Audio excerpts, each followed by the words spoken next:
Eu sou o irmão André Palhares, aqui do estado do Rio de Janeiro. Amém? E sejam todos bem-vindos. Você que está me vendo a primeira vez, se esse título, esse tema lhe chamou a atenção, te convido a assistir esse vídeo até o final. Você que já está aí me seguindo, né, por vários anos aí, muito obrigado. Continua aí comigo. Não esqueça de dar os seus likes. Continue enviando pessoas para se inscreverem. Amém? Estou aí rumo a 1000 inscritos. Peço a ajuda de todos vocês. E traga mais pessoas para se inscrever. Traga mais pessoas para conhecer esse canal. Esse é o canal MDCG André Palhares. Traga mais pessoas para conhecer o irmão André. Amém? E peço a vocês que não se esqueçam também de ir aí embaixo do vídeo, onde está aí, né, o joinha. Peço a vocês para apertar aí o joinha, né? Peço a você aí que se inscrevam. E lá embaixo, nos comentários do vídeo, peço a vocês que botem seus comentários aí. Amém? Isso ajuda muito o crescimento, não só desse canal, como de muitas pessoas que o assistem. Amém? Então é isso aí. Abençoados. Por que o povo judeu sofre tanto com guerras e perseguição? Essa foi uma pergunta de um seguidor deste canal MDCG André Palhares. Não vou falar o nome dele, mas é um seguidor desse canal, né? É um irmão que está conosco aí há um bom tempo. Ele perguntou: irmão André, por que o povo judeu sofre tanto com guerras e perseguições? Amém? Então, abençoados, o povo judeu sempre foi perseguido. Hoje, né, nos nossos dias atuais, continua sendo perseguido, né? E por que essas coisas acontecem? Sempre estão querendo guerra com eles. Sempre está acontecendo alguma coisa para perturbar a paz deles. Mas por que essas coisas acontecem? Né? Então, Mateus 27, 25, vou ler aqui o 25, né? Se vocês quiserem aí na casa de vocês, leiam adiante, né? Está escrito aqui, vou direto aqui, está escrito aqui: todo o povo respondeu, que o sangue dele caia sobre nós e sobre os nossos filhos. Então todo o povo, que povo é esse? Povo judeu. Todo o povo judeu respondeu que o sangue dele caia sobre nós, sangue e sobre os nossos filhos. Sangue de quem? De Jesus. Né? Então Pilatos soltou-lhe Barrabás. Barrabás estava preso. Pilatos soltou Barrabás. Mandou açoitar Jesus e o entregou para ser crucificado. Colocaram ali uma coroa de espinho, né, sobre ele. Bateram na cabeça dele com vara. Tiraram as vestes dele, tiraram a roupa dele, né? Zombaram dele. Cuspiram na cara dele. Amém? Então, abençoados, todas essas coisas que fizeram naquela época foram coisas terríveis. Humilharam ele, menosprezaram ele. Amém? Açoitaram, zombaram, cuspiram na cara dele. São coisas terríveis para se fazer com uma pessoa, um ser humano simples. Ainda mais fazer com o Cristo, o Messias tão esperado por esse mesmo povo judeu, e que quando ele veio, fizeram todas essas coisas.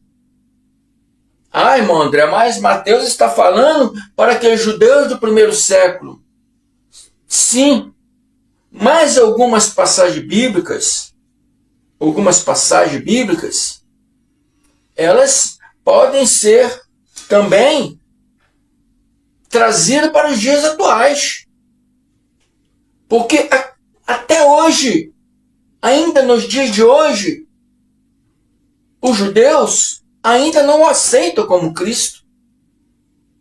Ainda hoje zombam dele. Diz que é invenção, né, da Igreja Católica. A Igreja Católica tem muita culpa de muitas coisas. Mas tem coisas que, né, é exagero também. Entende? Porque assim como os judeus daquela época não aceitaram ele e zombaram dele e fizeram de tudo para matar ele, amém? Os fariseus arrumaram várias formas de pegar ele, várias formas de tentar prender, várias formas de tentar matá-lo. Você lê aí, né, os livros históricos aí, você vai ver que está cheio dessas artimanhas deles aí. E hoje tentam fazer a mesma coisa, abençoados. Tentam apagá-lo da história. Eu vou contar uma coisa para vocês. O nome Jesus em hebraico tem um significado. E significa que seja apagado o seu nome para sempre. Por isso, muitas vezes, eu falo o nome verdadeiro dele, que é Yahshua. Quando você fala Jesus, você está querendo dizer que seja apagado o nome dele para sempre. Então, os judeus apagaram o nome dele da história e criaram o nome Yeshua ou Yeshua, que é a mesma forma português de Jesus. E toda vez que você fala Jesus, você está falando que seja apagado o nome dele da história. Pesquisa aí que você vai ver. Não é invenção do irmão André. Pesquisa aí que você vai ver. Então, na história, foi muitas coisas mudadas na história, muitas coisas mudadas nas traduções bíblicas, mas graças a Yahweh, nosso Deus, que nos dá a mente de Cristo e consigamos enxergar o que é certo, o que é mentira, o que é verdade, o que não é. Então, uma palavra escatológica, Mateus 27, 25, é uma palavra escatológica. Ela não servia apenas escatologicamente para o primeiro século, mas serve também para os nossos séculos de hoje, século 21. 20 séculos depois de todos os acontecimentos lá. Porque hoje ainda os judeus continuam negando ele. Não, amém? Não digo todos os judeus, porque tem os judeus messiânicos, e tem os ortodoxos, e tem vários ramos do judaísmo, né? Os messiânicos também não estão certos, porque também estão em prostituição religiosa, assim como os evangélicos estão. Os ortodoxos, que levam mais no pé da letra ali, que, né, não aceitaram ele, os messiânicos aceitam, né? Yahshua como Cristo, né? Mas os ortodoxos e outros ramos não aceitam. Então continua ainda hoje zombando dele. Figurativamente, continua cuspindo na cara dele. Continua negando-o figurativamente. Então, que o sangue dele caia sobre nós, sobre os nossos filhos. Escatologicamente, isso ainda está acontecendo nos dias atuais. Amém? Então, isso tudo faz, né, os judeus ser indesculpáveis. Como eram indesculpáveis os judeus do primeiro século, ainda está sendo indesculpáveis os judeus de hoje. E a Bíblia ainda os chama de anticristo. A Bíblia os chama de anticristo. Porque todo aquele que nega o Cristo é anticristo. Anticristo não é um ser que vai vir e vai fazer acontecer. Não, todos aqueles que negam o Cristo, negam sua obra, negam sua pessoa, é um anticristo. E João 2,22 diz: quem é o mentiroso? Senão aquele que nega que Jesus é o Cristo. Os judeus negam que Jesus é o Cristo. Negavam, e João está se referindo a eles naquele primeiro século, e ainda negam hoje que ele era o Cristo. Ainda negam que ele é o Cristo. Então, João, quem é o mentiroso senão aquele que nega que Jesus é o Cristo? Nada pessoal sobre esse judeu. Eu vou botar um vídeo aí sobre um judeu falando. Nada pessoal sobre a pessoa dele. Não tenho nada contra a pessoa dele. Não tem nada contra a pessoa de nenhum judeu, nada contra a pessoa de nenhum outro que não seja judeus, que também negam Jesus. Não tem nada pessoal contra ninguém. Que a Bíblia diz que nossa luta aqui não é contra carne e sangue, não é contra a pessoa, mas contra aquilo que a pessoa está ensinando. Aquilo que está ensinando, que é a sua teologia do achismo, que eu sempre falo da teologia de achismo. A pessoa acha e cria uma teologia em cima do que acha. É a teologia do achismo. Não se baseia na palavra. A lei e os profetas sempre falaram que Mashiach viria e faria isso e faria aquilo, e ele veio e fez. Mas os judeus de hoje negam que fez. Por falta de conhecimento. Eles se achando o povo de Deus, o povo mais sábio, se o Messias tem que vir e é judeu, então nós somos, os judeus, o povo tem que ouvir a nós. Isso é mitidez, soberba.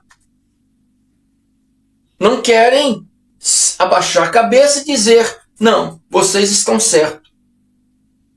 Entendeu? Então, por negarem a verdade e por não ter humildade de ouvir a verdade, ficam aí perdidos. E o sangue dele continua recaindo sobre vós. Amém? E João 2:22, quem é o mentiroso, senão aquele que nega que Jesus é o Cristo? Este é o anticristo. Aquele que nega o Pai e o Filho. Ninguém que nega o Filho tem o Pai.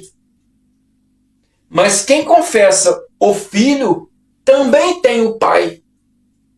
Então, se você nega o Cristo, você não tem o Pai. Amém? Que ele fala: eu e o Pai somos um. Aquele que nega o Cristo não tem o Pai. Aquele que nega as obras de Cristo, aquele que zomba, é um mentiroso. É um mentiroso. Entende? Então, quem é o mentiroso, diz João? Senão aquele que nega Jesus, nega suas obras, nega tudo que ele fez. Amém? Quem é o mentiroso? É aquele que nega a Jesus. Quem é o anticristo? Né? É aquele que nega o Filho, o Pai e o Filho. Ah, não, mas eu nego o Pai, não. Eu nego só o Filho. É a mesma coisa, meu amado. É a mesma coisa. E ele diz: ninguém que nega o Filho tem o Pai. Mas quem confessa o Filho também tem o Pai. Vocês estão me compreendendo? Então não há separação. Não há separação. O Pai mandou o Filho vir na pessoa física de Yahshua, no corpo físico de Yahshua, veio o Espírito do Pai. Amém? Para cumprir toda a lei, para tirar todo judeu da condição de pecadores, porque eles eram os transgressores da palavra. Nós somos o povo de Deus, mas sempre negaram a palavra, sempre negaram a Deus, sempre negaram Yahweh. Amém? Várias vezes a Bíblia, a lei, os Pentateuco, os profetas, os livros históricos, o Evangelho do Cristo, o Apocalipse, toda a Bíblia está cheio de relatos mostrando que os judeus sempre negaram o Pai. Sempre foram um povo rebelde, sempre foram um povo desobediente e continua sendo. E vários outros hoje querem se converter ao judaísmo, seguindo a mesma rebeldia,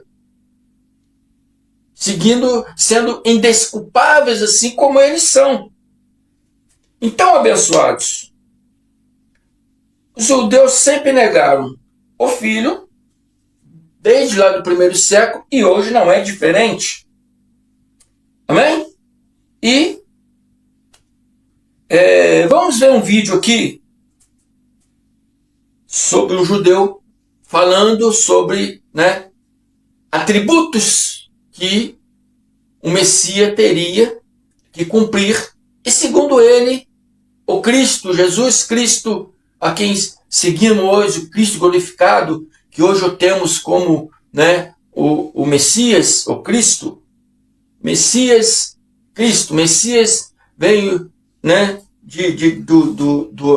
da palavra hebraica, Mashiach, e Cristo vem do grego, o mesmo Mashiach hebraico, em grego é Cristo, Até hoje eles continuam negando. Então, vamos aí, vou colocar aí um vídeo sobre uns judeus falando de atributos que esse Mashiach, que esse Cristo deveria ter, e segundo ele, Jesus não tem esses atributos, não cumpriu esses atributos. Vamos ver lá. Vou botar o vídeo aí, preste atenção, volto já já. O Messias, ele vai vir, vai cumprir a sua missão e vai ser considerado o Messias. Ele não vai vir, não cumprir a sua missão, morrer e 330 anos depois da sua morte vai ser considerado o Messias. Viu, abençoados? Mais um erro desse judeu. Não foi 330 anos, anotei aqui o que ele falou. Não foi 330 anos depois que ele foi considerado o Messias. Não. Os seus discípulos já o consideravam Messias lá no ano 30, segundo o calendário gregoriano. Ele já era considerado o Messias pelos seus discípulos. Na época dos fariseus, lá no primeiro século, ele já era considerado um Messias. Não foi 330 anos. Ele está querendo dizer que 330 anos depois, na época do crescimento da igreja romana dos apóstolos, era comandado pelos apóstolos, não, desculpe, dos imperadores, que 330 a igreja já estava, a igreja católica já estava sendo formada pelos imperadores,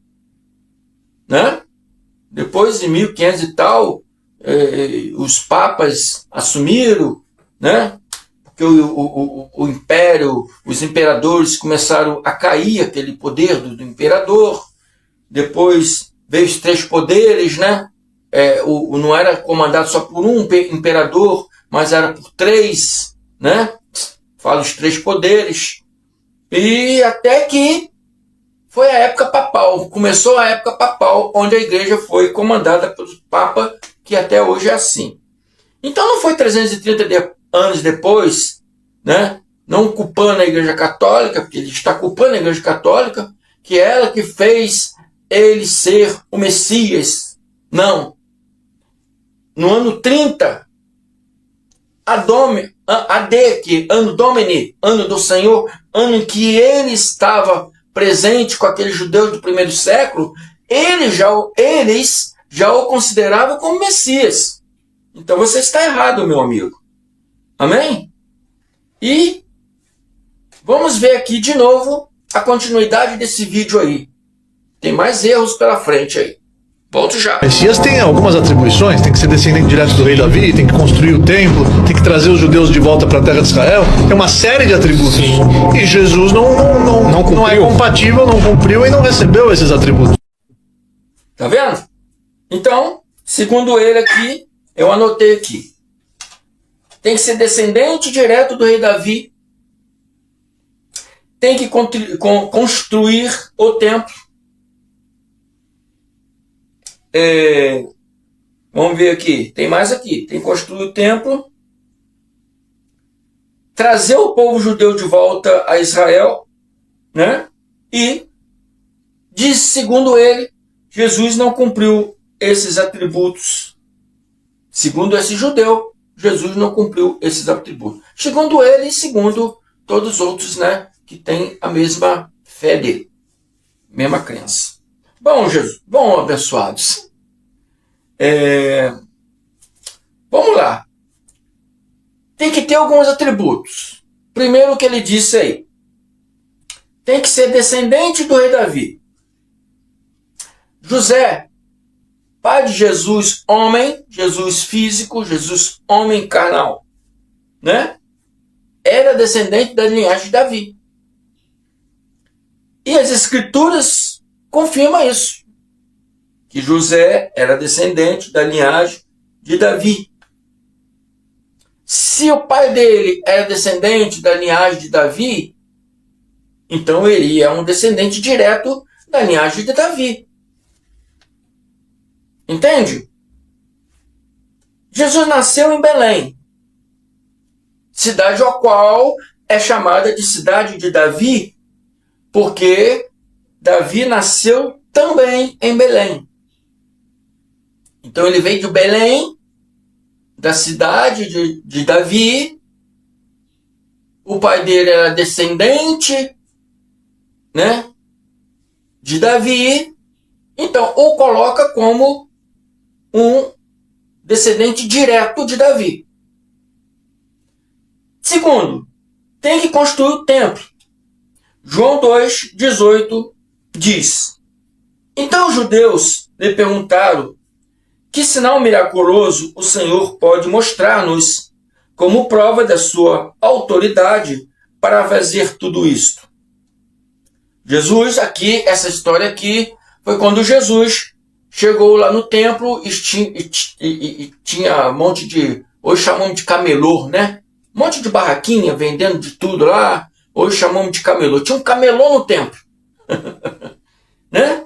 Jesus chegou expulsando todo mundo, tocando todo mundo, aquele que enfrentava ele metia chicote e tocou os animais, tinha boi, tinha tudo lá. Eles vendiam tudo lá. Né? Então chegou lá os judeus lá, que seguia lá o farisaísmo na época, os fariseus também chegaram e perguntaram ele, né, que autoridade ele tinha para fazer tudo isso. Então Jesus respondeu: destruam esse templo, porque eles estavam destruindo o templo. Eles estavam fazendo o templo virar um camelódromo ali, né? Estava destruindo a essência do templo. Era a casa de Deus. Estava desrespeitando, né, a casa de Deus. Estava criando ali comércio, né, na casa de Deus. Então Jesus falou: destruam esse templo e eu o levantarei em 3 dias.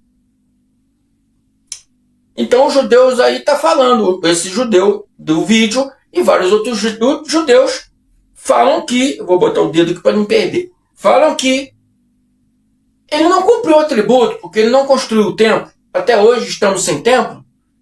E o Messias teria que construir o templo. Então Jesus não pode ser o Messias, porque não construiu o templo.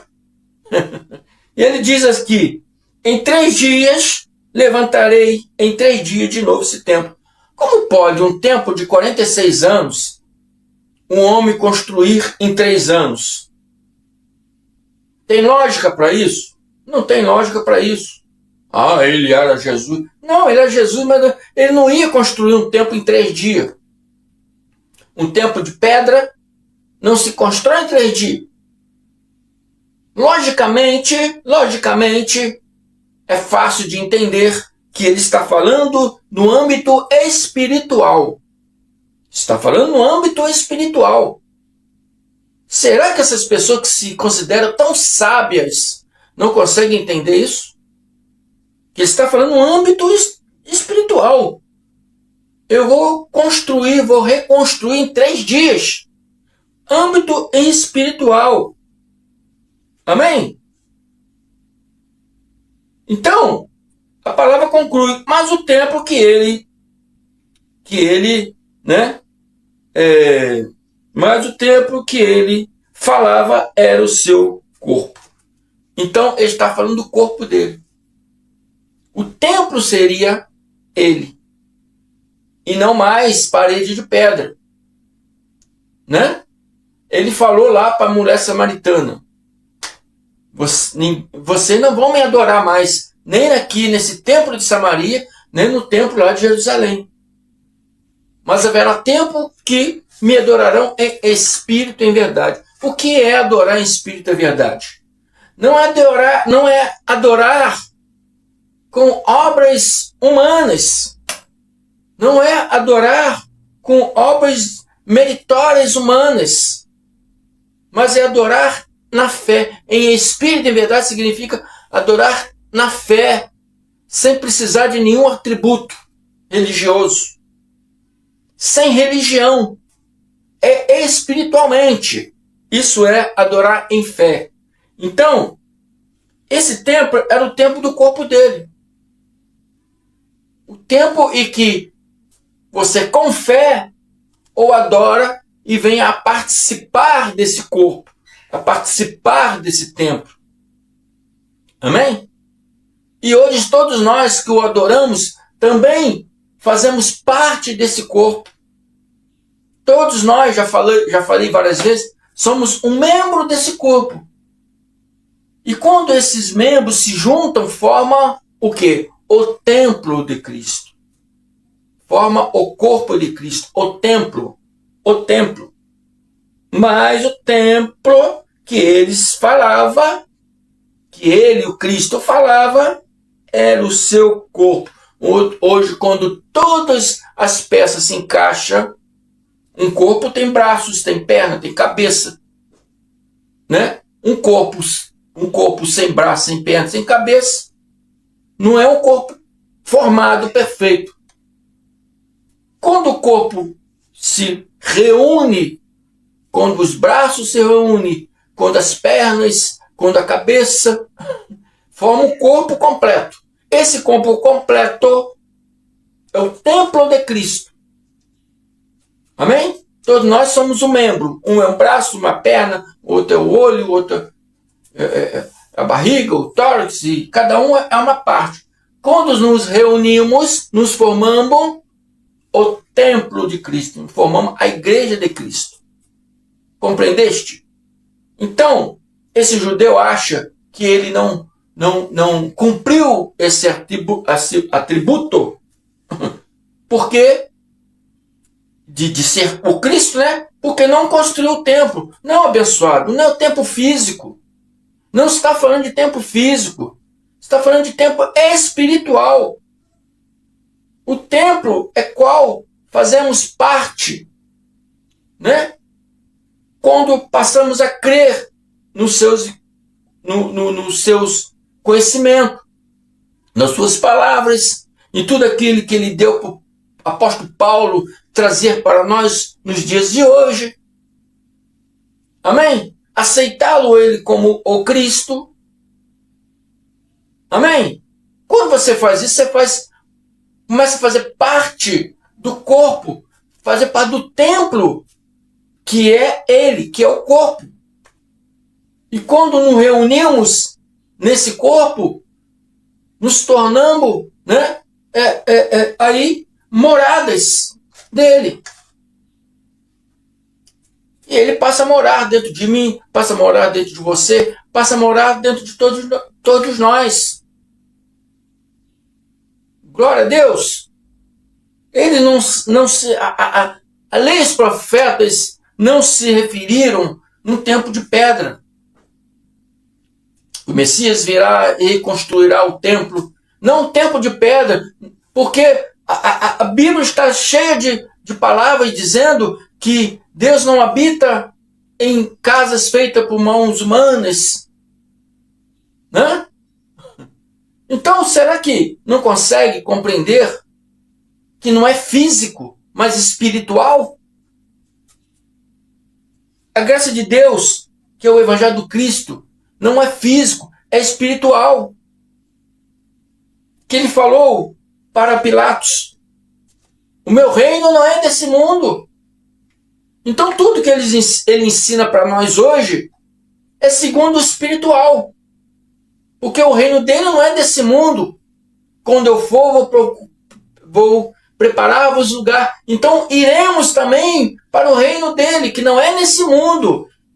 Então não temos que nos prender a coisas físicas, a religiosidade física desse mundo, mas a religiosidade só traz a pessoa a se prender à coisa física. Amém? Não temos que nos prender à religiosidade, porque nos prende a livrinho, a toalhinha, a santinho, tem até tijolinho. Você quer casa própria? Compra o tijolinho. Né? Água do Rio de Jordão, água lá do Rio de Jordão, mentira. Né? Mentira. A pedra lá do Monte Sinai, é tudo mentira. Isso é religiosidade. Amém? E quando você se pega na religiosidade, você fica preso por aquilo ali. Amém? Então, como o reino dele é espiritual, ele veio para nos ensinar o que é espiritual. Adorá-lo em espírito e em verdade. Porque quando formos, voltarmos para a nossa pátria celestial, iremos adorar no reino dele, que não é deste mundo, mas é espiritual. É espiritual, meu amado. Esse templo é espiritual. Não é um templo físico, templo feito de pedra. Porque Deus não habita em templos feitos por mãos humanas. Amém? E outro atributo.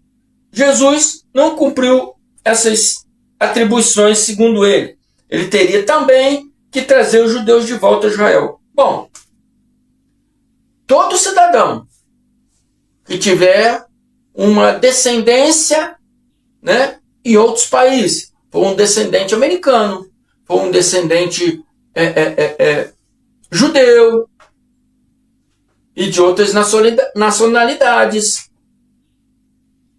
Eu, por exemplo, sou descendente italiano. Eu posso ter aí, cidadania italiana e ir para a Itália, e vir para o Brasil, posso ter as duas cidadanias. Eu nasci aqui, mas os meus parentes veio de lá. Eu posso ter cidadania lá. Eu não tenho por quê? Uma que eu não tenho dinheiro para viajar. Então, para mim, não tem muita validade isso. Agora, quem tem condição financeira, quem pode, pode criar essa cidadania, pode ir lá visitar, pode morar. Tendo a cidadania, pode morar, pode trabalhar lá. Amém? Mesma coisa os judeus. Tem condições financeiras para poder tirar aí sua documentação, seu passaporte, sua cidadania e voltar lá, lá a terra dos meus antepassados, eu vou voltar para Jerusalém. Volte. Não é Jesus que tem que fazer isso, não. Isso é coisas humanas. Ele botou isso como uma das atribuições. Jesus teria que trazer o povo de volta. Né? Aquele povo antigo, da época, meio descendente direto de Jacó, esse povo, ninguém sabe para onde está, não. Esse povo está esparramado pelo mundo inteiro. Amém? Aí veio os que se converteram ao judaísmo, né? Então, eles falam desse povo que se converteu do judaísmo. Esse povo é mais moderno. E hoje, podem até retornar. Né? Até retornar. É só ter condição financeira para poder viajar, poder tirar sua documentação, tirar seus passaportes. Não é nada de Jesus. Não tem nada a ver com ele. Né? Então, ele diz que Jesus não cumpriu essas atribuições, né? Segundo ele. João 19, 28 em diante. Vocês aí em casa quiserem ler tudo, vocês podem ler. Eu vou ler só uma parte. João 19, 28 está escrito: mais tarde, sabendo então que tudo estava concluído para que a Escritura se cumprisse. Cumpriu ou não cumpriu a Escritura? Cumpriu. Quem estava observando que tudo já estava concluído para a Escritura se cumprisse? Jesus. Então ele cumpriu ou não cumpriu? Cumpriu. Segundo esse judeu, não. Segundo vários outros judeus que têm a mesma fé desse judeu, não. Mas a palavra diz que sim, que cumpriu. Ah, não, essa palavra aí foi inventada por não sei quem, escreveu isso, inventou. Não, meu amado. Quem disse isso foi os próprios discípulos dele, que viveram com ele no primeiro século. Que estavam lá com ele no primeiro século.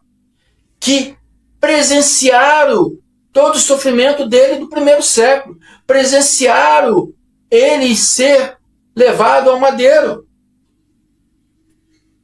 E viu que ele tinha visto que tudo já estava concluído para que a Escritura se cumprisse. Então escreveu aqui. João escreveu aqui. E ele e Jesus disse, vamos pular agora lá para o 30, vamos direto na palavra, está consumado. Então João está falando aqui que ele vendo que tudo já estava concluído para se cumprir as Escrituras, lá no 30 ele diz, está consumado. Em aramaico, nishlam. No hebraico, nishlam. Né? Até hoje, em Israel, é usada a palavra nishlam. Quando você diz que quer dizer que já pagou alguma coisa ou concluiu alguma coisa, você fala nishlam. Então, nishlam. Então, por exemplo, você vai no restaurante, levanta, vai embora, vem um garçom, o senhor já pagou? Já paguei, está tudo certinho. Lá em Jerusalém, eles falam nishlam. Amém? Que significa aqui que está pago, está concluído, está feito, que vem do grego tetelestai. Tetelestai, o que está consumado? O que está pago? O que está concluído aqui, segundo essa palavra? As Escrituras. Sabendo que tudo estava concluído para se cumprir as Escrituras. Cumprir as Escrituras. Ele cumpriu ou não cumpriu? Cumpriu. Cumprir a Escritura significa cumprir tudo aquilo que a lei e os profetas disseram que ele iria cumprir. E ele cumpriu. Está confirmando aqui. Amém? Não seja rebelde.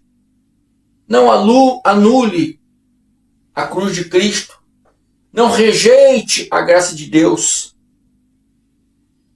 Jesus, hoje, glorificado em espírito, é o Cristo glorificado, a qual nós aqui, do Evangelho da Graça de Deus, né, servimos. Amém?